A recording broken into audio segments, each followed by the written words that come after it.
Tara tuklasin natin ang natatagong ganda ng probinsya ng Rizal, Quezon Province. Gamit ang ating motorsiklo, bibisitahin natin ang isa sa mga bagong beach resorts dito na nag-aalok ng puting buhangin at tahimik na lugar. Ang Puerto Salingapo.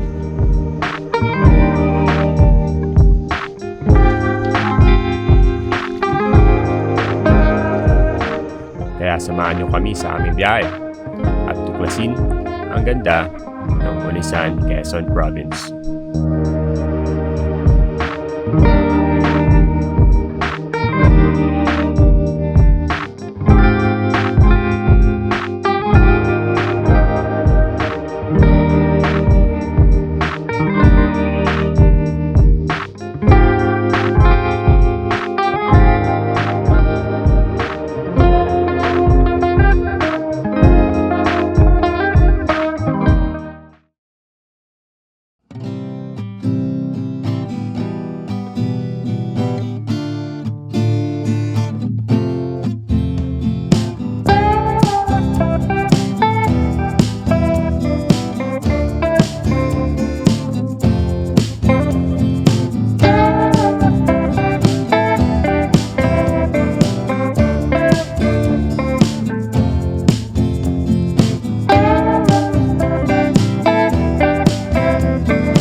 Good morning!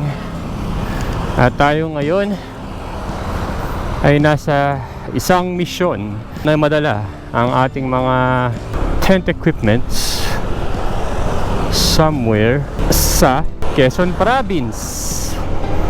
Alright, good morning! And another day, another adventure for us sa aming dalawa. And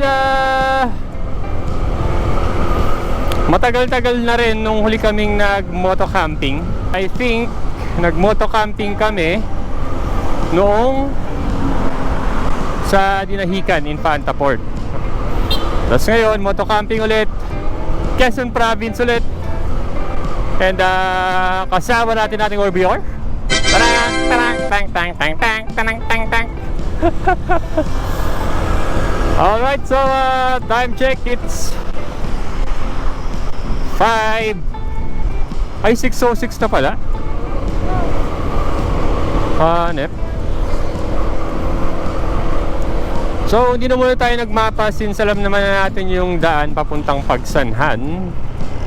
After nun, doon na tayo magmamapa siguro para makatipid-tipid tayo ng battery ng cellphone. Pero naka-charge naman siya. Hindi ko alam bakit kailangang tipirin kasi nag-charge naman tayo sa ating motor. Yo, nakakita tayo ng Antipolo. Tapos kung makikita nyo mamaya, papakita namin sa inyo kung gaano kabigat ang ating dalahin ngayon sa ating PCX 160. Yung yung nasa top box, bigat eh. Alam ko recommended sa PCX 160 wag i-overload yung sa may top box. Pero ayun, hindi mapipigilan at maraming dalahin. Alalay-alalay na lang. Wow! Angas. So far, hindi pa naman hikahos si Jaeger sa pag-akyat sa Antipolo. At chill na chill pa tayo. Wala pa tayong piga kung piga. At ayoko ring pumiga kasi nangangamba ang ating belt. Pero hopefully makabalik naman na tayo sa ating bahay. Dahil ngayon is mag-overnight tayo somewhere in Onisan, Quezon Province. Yun araw kaagad. At mamaya ipapakita namin sa inyo yung lugar na napaka naman napakaganda. So hindi pa siya masyadong dinadayo kasi bago pa lang siya. And nagpumilit lang kami kaya talaga ngayon. Dahil next ride natin is pupunta tayo ng medyo malayuan. At babalik tayo ng norte. Di ba? Babalik tayo ng norte. Syempre, etong dinadaanan naman natin na Antipolo is lagi ko naman siyang pinifeature kapag dadaan tayo ng Laguna, ng Quezon Province. So hanggang dito lang siguro muna at update namin kayo maya maya kapag nandun na tayo sa malapit sa somewhere. Tignan natin. Alright.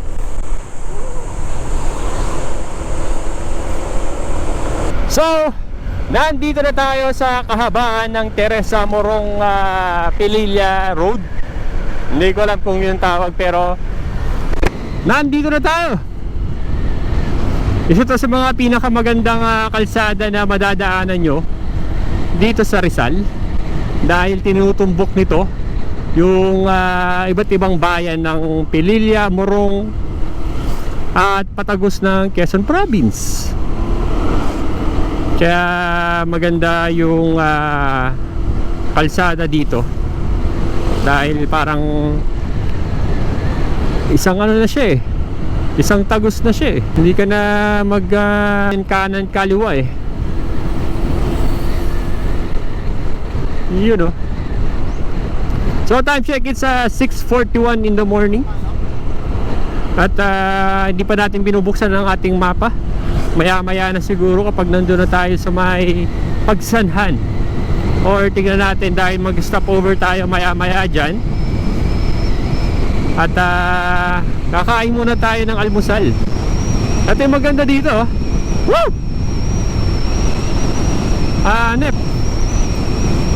Dire-diretso lang. Tapos may palayan. Angas.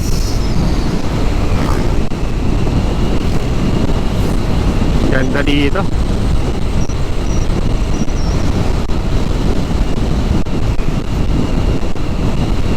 Baluarte ng Morong. Galing pala tayo ng Baluarte ng Morong at papasok na tayo ng Teresa, I think this is Teresa. Ay, Baras. Nasa Baras. Itong kahabaan na to, dati nung pumunta kami ng mga hindi pa to masyadong nade-develop yung ibang area. Sobrang raw nito. Sobrang raw, puro damo, puro puno, wala masyadong mga kabahayan, wala masyadong kotse, napakasarap. Pero since umuunlad ng tao, is nagkakaroon ng pagbabago. Pero at some point, sana ay ma-preserve pa rin nila ang natural na environment dito sa parteng Rizal Province. Ito na yung nagkakaroon na ng road widening dito dahil parang dati one lane, so magdadagdag sila ng panibagong lane dahil I think magiging isa itong malaking road network at dumadami ang kotse, dumadami ang development sa parteng taas sa Pililla. Dito is medyo grabe sarap magbike. Sarap magbike. Sarap magbike. Tanggal lang yung problema. Oh. Angas.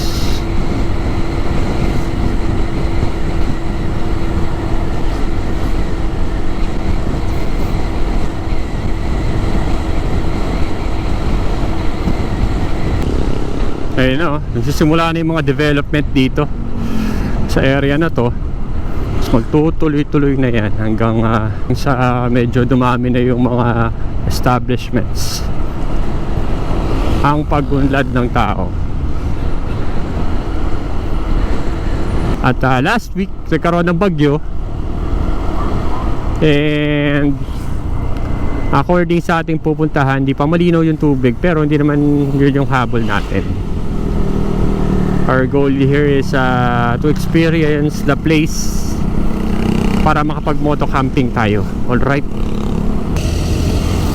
ito yung maganda kapag nasa harap mo yung mga truck na-enjoy mo yung view. Hindi ka nagmamabilis kasi oo nga hindi ka nagmamabilis, alanganin si kuya. Ito na ang mangyayari dito, love. Katulad sa Montalban, Bulacan, kasi developing na yung area, magiging mausok, malikabok. Sunod na Cavite nga. Oo nga Yung main ng Cavite. Kaya sulitin na natin tong view na to, at wala na yan in the future. Videoin mo ba? Videohi God, videohi. Babalik tayo ulit at i-feature natin tong lugar na to na wala na, puro bahay na dito. Oo. Tapos puro tricycle na, may mga nagtitinda na, mausok, naglalagay na ng drainage. Boom! Grabe Mari! Na yung baka!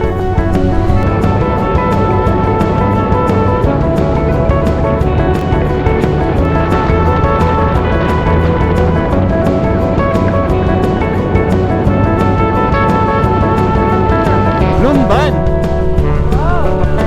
Lumban, Laguna! Boom! Lumban, Laguna!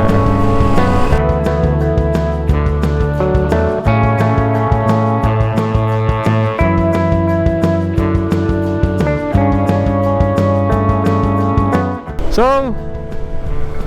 pakyat tayo ng pakyat papuntang Cavinti, Laguna.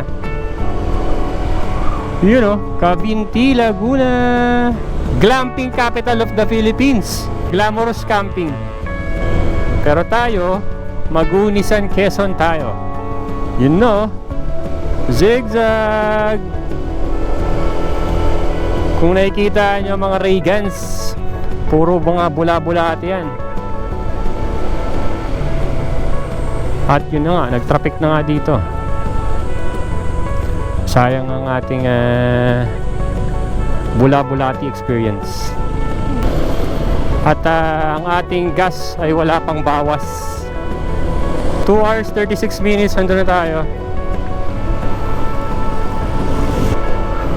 Umaahon kahit mabigat. Yan ang PCX 160.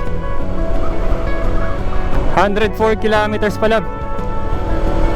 Lapit na.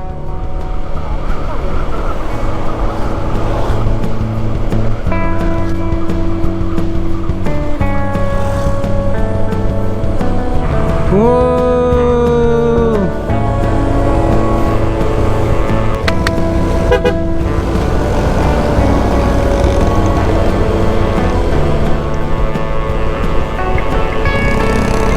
Higa akong higa! Lapit. Wow! Ganda.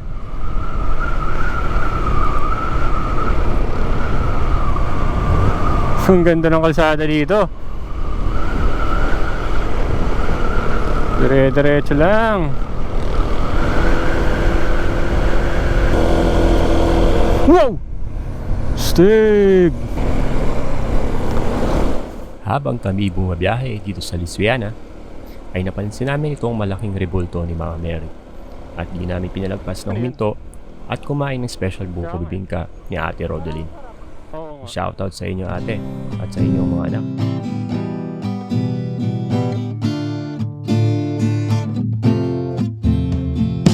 Ang Via Rosary ay isang Marian Eco Garden of Prayer na naglalayong gabayan ng mga deboto habang nagdarasal at nagmumuni-muni sa mga misteryo ng banal na rosaryo.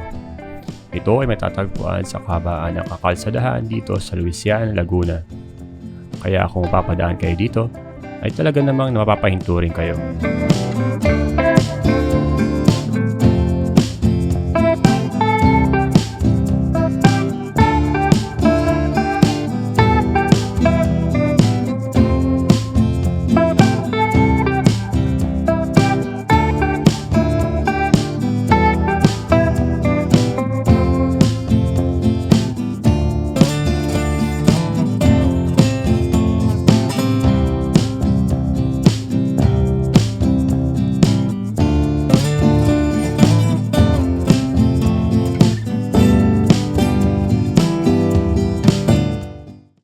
So, baliktad pala tayo.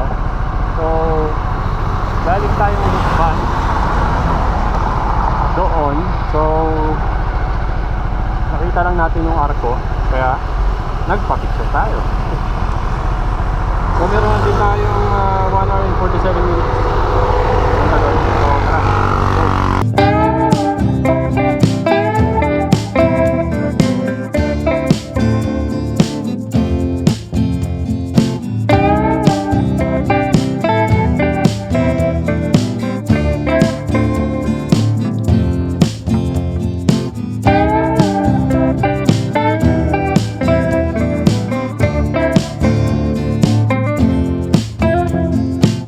Isa sa magandang mapuntahan dito yung Tayabas Bypass Road, kasi bukod sa malawak, gaganda ng mga puno ng nyug. Parang solid na nila, no? Kalsada. Oo, Quezon Province. Stig. Oh, saan mo pala po? Kain, ganda ng puno lab. Katain yan, lapit lab. Ganda lab. Napaka-raw. Kaso parang paulan dun.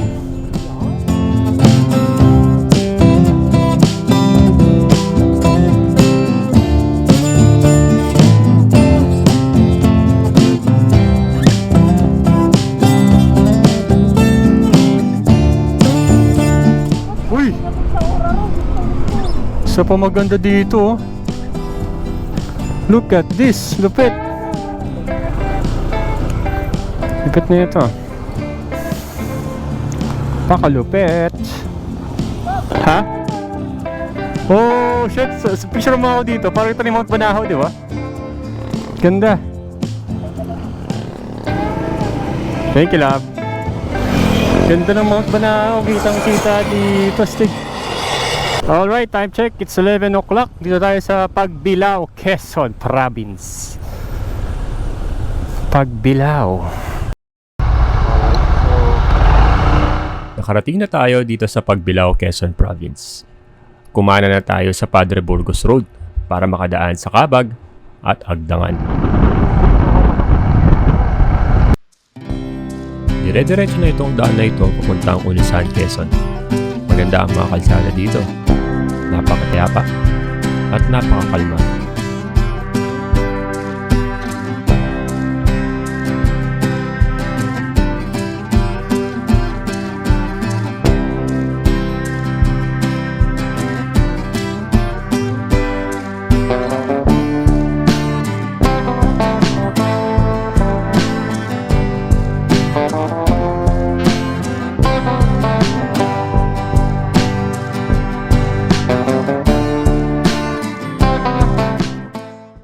After how many hours? Makarating na tayo dito sa Ulisan, Quezon Province. At matapos ang ilang oras na biyahe, ay narating na natin ang arko ng Ulisan, Quezon Province.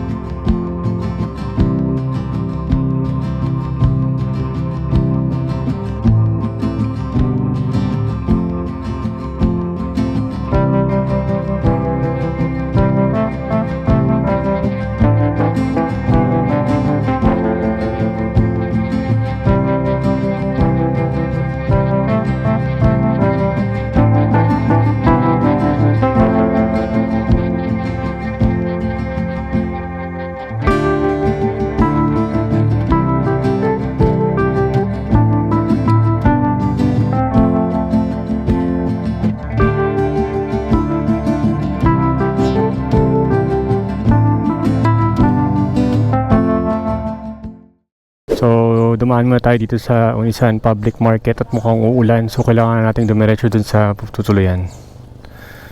So bumili kami ng itlog. So maganda yung kanilang market kasi diretso na dagat. Alright, let's go. So yan, punta na tayo sa Puerto Salingco po. At ito ang kanilang maliit na bayan. Maliit ba itong tawag to? Kanilang bayan. Yan. Ayos, di ba? Sana may cook dun. Malamig. Oo nga eh. Yun. So, sana meron dong lunch. Para doon na lang kami kumain. Tapos yung dinner at almusal na lang namin is If ever, yung parang i-lunch na lang natin yung bibingka. pwede rin. Mabigat din naman sa tiyan yun. Oo, tapos mag-early dinner na lang tayo. Sige. Yun.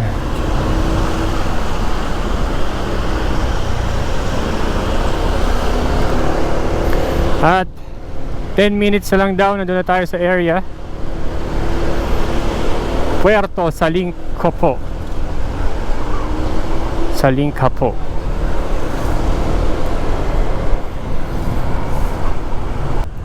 Looban. Alright. So, 9 minutes na lang daw na tayo sa area. So, kung magagawi kayo dito sa Puerto Salingco po, sundin nyo lang yung iping nyo lang sa Google Maps yung Puerto Salingco po at ituturo naman kayo doon sa lugar. Kahit mahaba ang biyahe mula Marikina papunta rito sa Unisan, Quezon, ay sulit na sulit kapag ito ang bubungad sa inyo.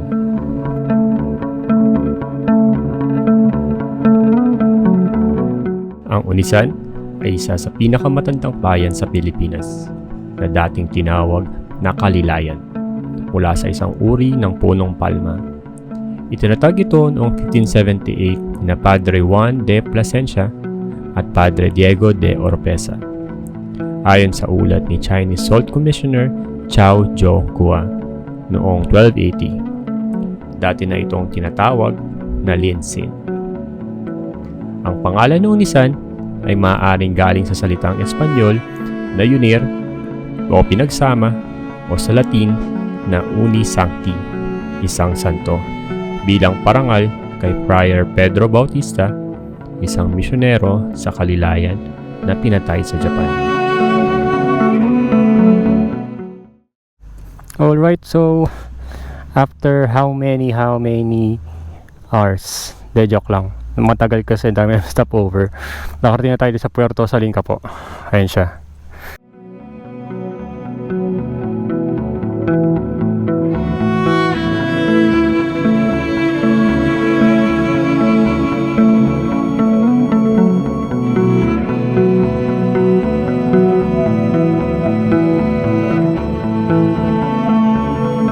Bago kami mag-setup ng tent, ay naisipan muna naming umupo at pagmasdan ang payapang karagatan.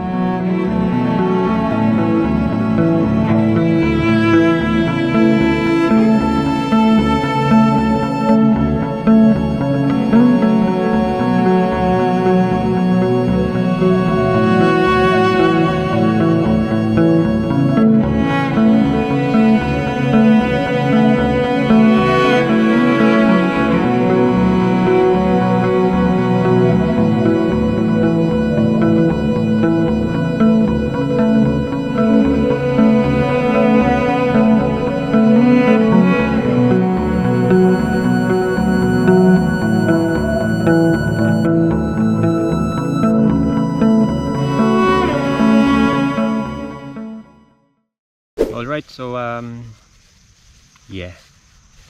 So nag-settle na tayo dito sa ating humble tent.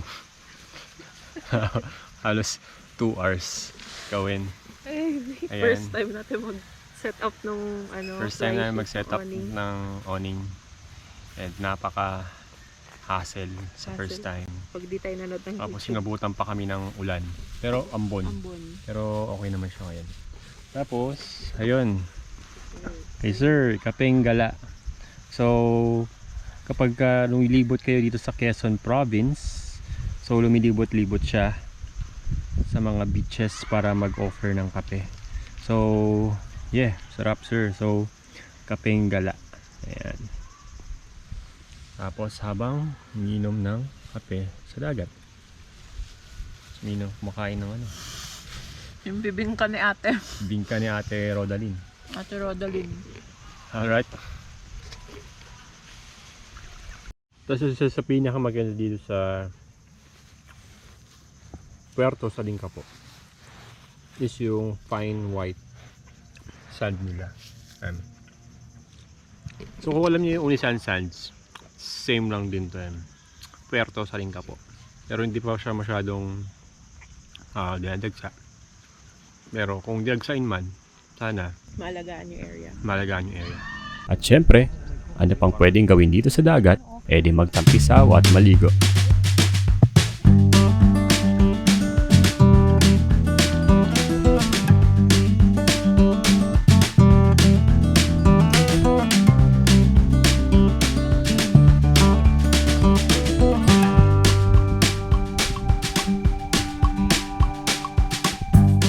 Bago dumilim, ay nagluto na rin kami ng aming kakainin.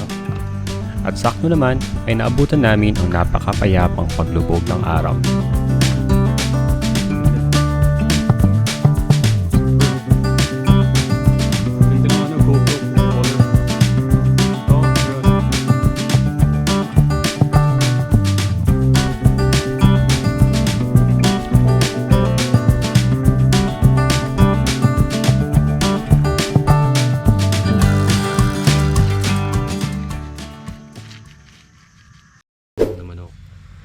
Alalars Ortiz Bacolod Inasal.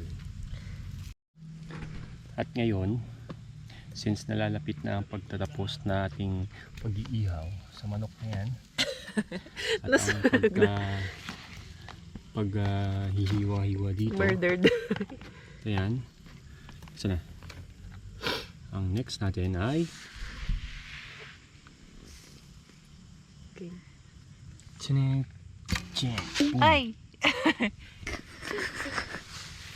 Natumba. So, pampalasa lang sa ating hapunan for tonight. At maganda ang ating kanin at ihaw. Ayan o. Hindi lang maganda yung hiwa. Alright, so tara, maghahalo tayo.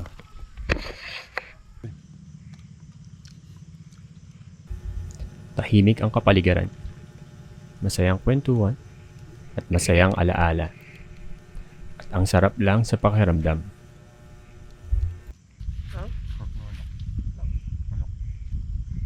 Hindi masyado paalat ka. Kahit nung last time sa kapan na sa tayo. Is ganda tayo sa alat. Unang kain natin sa beach. Noodles.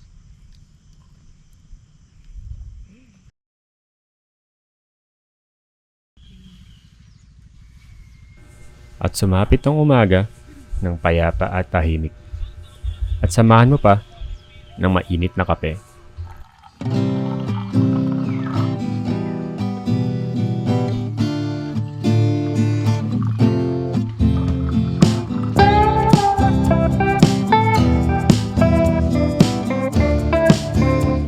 Kung umabot ka man sa part ng video na ito, maraming salamat at sinamahan mo kami hanggang dulo. Salamat at kahit papano, pinapagtyagan mo ang aming mumunting kwento. Hanggang dito lang muna siguro pre. Kami ang Ride Con na nag-iiwan ng katagang ride safe lang.